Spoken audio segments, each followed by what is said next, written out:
भारतभर ज्यांची केंद्रीय ग्राम विकास मंत्री म्हणून झाली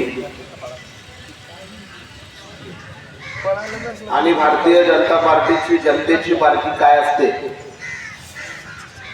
एक रिक्षाभर असणारा पक्ष रेल्वेभर करण्यामध्ये त्यांचं खऱ्या अर्थाने मोलाचं योगदान या महाराष्ट्राने किंवा भारताने बघितलं. असा लोकनेता म्हणजे गोपीनाथरावजी मुंडे साहेब यांची आज या ठिकाणी जयंती आहे.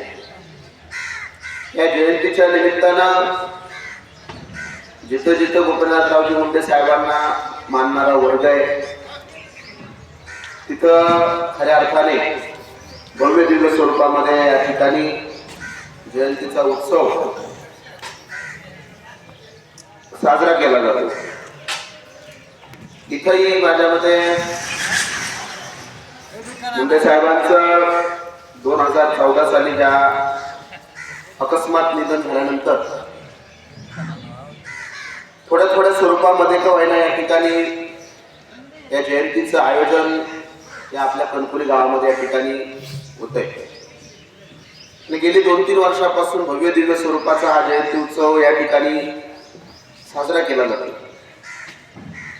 खऱ्या अर्थाने जयंत्या पुण्यतिथ्या करायच्या का, हा सुद्धा मुद्दा महत्वाचा आपण अभ्यासला पाहिजे की या माणसांनी असं काय केलं की यांच्या जयंत्या पुण्यतिथ्या आपण 100 वर्षानंतर 1000 वर्षानंतर प्रभू रामचंद्राची असेल, छत्रपती शिवाजी महाराज, संभाजी महाराज, गाडगे बाबा, तुकडोजी बाबा, महात्मा ज्योतिराव फुले, बाबासाहेब या महापुरुषांच्या जयंत्या पुण्यतिथ्या आपण साजऱ्या करतो. यांनी स्वतःचं आयुष्य बालीची माय बालिंदा बाईजाची खोली न ठेवता समाजासाठी काहीतरी आपण देणं लागतो. समाजाच्या हिताच्या काहीतरी गोष्टी केल्या पाहिजे जेणेकरून आपल्या निघून निघालेला मार्ग हा इतरांच्या सोयीचा झाला पाहिजे, यासाठी आतोनात प्रयत्न केले. म्हणून यांची जयंती पुण्यतिथी आपण या ठिकाणी साजरी करत आहोत. त्याच्या उलट आपल्या वाट्याला काय 10वा 13वा घातले महिने श्राद्ध आपली पाहिजे दिले. तेरे बाद रहे बाकी तेरा नामो निशान, दुनिया में ऐसा काम कोर कोई मान. असं काही महान काम यांनी या नेत्यांनी केलं, या महापुरुषांनी केलं. म्हणून खऱ्या अर्थाने आपण यांची जयंती पुण्यतिथी साजरी करतो.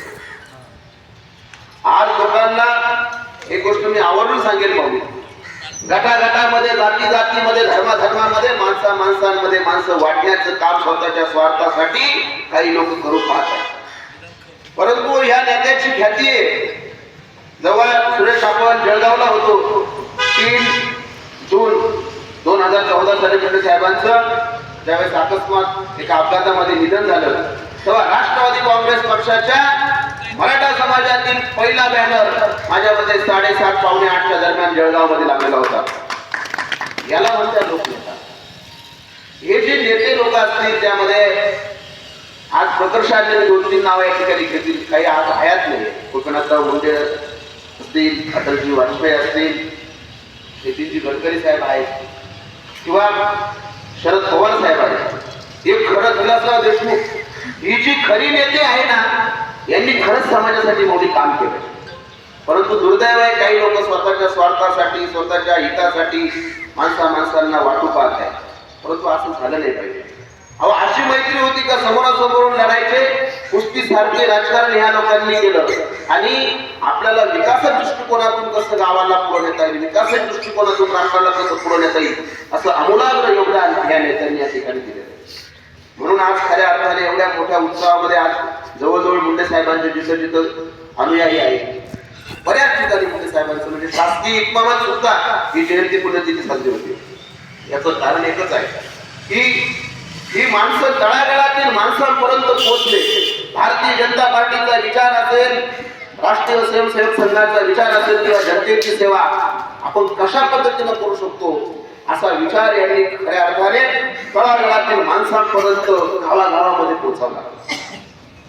ज्यावेळेस माझ्यामध्ये 1980 साली भारतीय जनता पार्टीची स्थापना झाली त्यावेळेस 10 का 12 जागा त्यांनी लढवल्या होत्या. त्यापैकी एकही जागा त्या ठिकाणी निवडून आली नव्हती. दुसऱ्या निवडणुकीच्या वेळेस एक जागा भारतीय जनता पार्टीची निवडून आली. परंतु आपलं काम खरं आहे, जनतेच्या सेवेचं आहे आणि ते आपण केलं पाहिजे. त्या कामाशी एकाग्र राहणं किंवा त्या कामाबद्दल निष्ठा ठेवणं हे किती महत्वाचं असतं ह्या नेत्यांकडून शिकलं पाहिजे. लगेच पक्ष लगेच बदल त्यांनी कधी केला नाही. एक निष्ठ, जसं बाळासाहेब थोरात कसे काँग्रेसला एक निष्ठ आहे, तसे भारतीय जनता पार्टीमध्ये गोपीनाथराव मुंडे साहेब त्यांच्या पद्धतीने एक निष्ठ राहिले. एक निष्ठ राहिल्यानंतर 95 ला संघर्ष यात्रा काढली आणि अख्ख्या महाराष्ट्रामध्ये दैदिप्यमान शिवसेनेच्या नेतृत्वामध्ये सत्ता स्थापन केली. त्यावेळेस थोडेसे आपल्या आमदारांनी इतर विरोध केला नाही तर मनोहर जोशींच्या ऐवजी गोपीनाथराव मुंडे मुख्यमंत्री झाले असते. असो, परंतु असा नेता आहे, परंतु दुर्दैव या महाराष्ट्राचं, काय महाराष्ट्राला माणसं गेल्यानंतर करतात. सिंधुताई सपकाळांचं वाक्य आहे की या महाराष्ट्रामध्ये मोठं होण्यासाठी पहिलं मरावं लागतं आणि मेल्यानंतर माणसं मोठी होतात, तो म्हणजे महाराष्ट्र. परंतु जिवंतपणे सुद्धा ही माणसं कळाली पाहिजे. अहो, रानात गेल्यानंतर जसं आपण म्हणतो ना, जे पाहिजे ते काढून भेटत नाही. ही जिती जागती माणसं आहे, ही महापुरुष आहे खऱ्या अर्थाने. त्यांना समाजामध्ये वाटलं नाही पाहिजे, तो त्या समाजाचा म्हणून त्याचा द्वेष केला नाही पाहिजे. खऱ्या अर्थाने आपुलकीनं माणुसकीनं वागणं आणि हेच चालणार आहे. म्हणून एक ठिकाणी म्हटलंय एका गीतकाराने, जे आग लावायचं काम करतात त्यांचे घर सुद्धा वाचत नाही. जेव्हा टो होतो किंवा एखादा मोठा डोंगराळ पेटतो ना, तो म्हणतो का नाही यांनी आग लावायचं जाळव द्या. अहो, त्यांचं सुद्धा पेटलं जातं. म्हणून खऱ्या अर्थानं आपुलकीचं, माणुसकीचं, एकात्मतेचं, बंधुभावाचं हे समुदाय प्रार्थनेचं ठिकाण आहे. मंदिर असेल, एखादं ग्राम सचिवालय असेल किंवा कुठल्याही गावातील एखादं काम असेल तर ते समुदाय प्रार्थनेचं काम. तिथं सर्वांनी एकत्र आलं पाहिजे. सर्वांच्या विकासाचा, सर्वांच्या एकात्मतेचा, बंधुभावतेचा संदेश या ठिकाणी या खऱ्या अर्थाने नेत्यांनी दिला. म्हणून खऱ्या अर्थाने मी खरंच आपल्या गावातील सगळे जे नियोजन करणारे जे असतील, अंबादास भाऊ वगैरे, अतुल महाराज, सुरेश, सगळेच एक चांगल्या पद्धतीचं नियोजन या ठिकाणी या जयंतीच्या निमित्ताने करत आहेत. संध्याकाळी सुद्धा सुंदर अशा पद्धतीनं कार्यक्रम या ठिकाणी होणार आहे. म्हणून अशा नेत्याबद्दल आदरांजली आपण ठेवणं खऱ्या अर्थाने प्रेरणादायी. जे नवीन लिडरशिप होऊ पाहत आहे ना, त्यांनी प्रेरणा घेतली पाहिजे. जसं आपण मागल्या वेळेस माझ्यामध्ये या ठिकाणी गुणवंतांचा सत्कार या ठिकाणी केला होता. आपल्या गावातील जे अधिकारी झाले हे करायचं का की यांची प्रेरणा इतर मुलांना मिळावी, त्यांनी काहीतरी चांगलं काम करावं, त्यांनी दैदिप्यमान म्हणजे ताऱ्यासारखं चमकावं, यासाठी हे कार्यक्रम करायचे असतात. म्हणून खऱ्या अर्थाने आपलं गाव हे एकात्मतेचा संदेश देणार आहे. हेच नेहमी राहिलं पाहिजे. माणसांमध्ये वय निर्माण नको हो, माणसांमध्ये आपुलकी प्रेम टिकावं, यासाठी सर्वांनी काम करावं, हेच मी परमेश्वराकडे प्रार्थना करतो.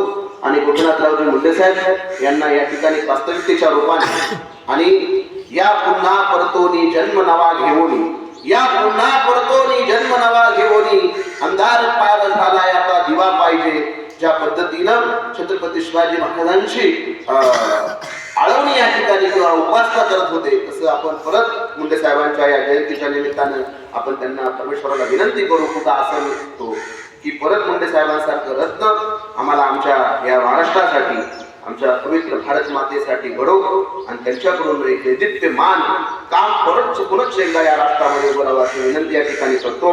आणि माझं हे लांबलेलं वाक्य या ठिकाणी संपवतो. जय हिंद, जय गाडगेबार, जय गाडगेबार. यानंतर